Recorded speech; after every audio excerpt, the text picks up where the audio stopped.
Welcome to Pindar Poetry. We hope you learned something new. In this video, I will help fix Ford Fiesta Bluetooth issues. First, ensure your phone's Bluetooth is on and discoverable. A simple restart of both your phone and the car's infotainment system can often resolve minor glitches. Also, clear any old Bluetooth pairings from both devices. This ensures a clean slate for a new connection, preventing conflicts from previous setups. These initial steps are crucial for establishing a stable connection. If basic steps don't work, try more advanced solutions. A master reset of your Ford Fiesta's sync system can often clear persistent problems. You'll find this option in the system settings. Also, make sure your phone's operating system is fully updated, as older versions might have compatibility issues.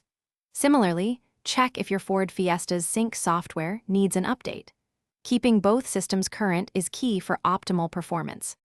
Sometimes, other devices might interfere with your connection.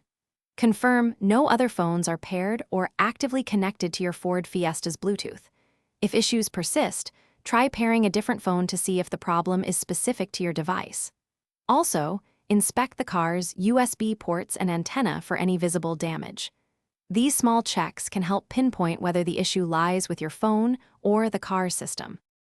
If you've tried everything, your Ford Fiesta Owner's Manual is an excellent resource for model-specific guidance. It often contains detailed troubleshooting steps unique to your vehicle. For persistent issues, contacting a Ford dealership is advisable. They have specialized tools for diagnostics. Remember to check the description for a link to the new Kindle Paperwhite and other great deals. Sometimes, professional help is the most efficient way to get your Bluetooth working perfectly again. Thanks for watching. Consider subscribing if we helped you.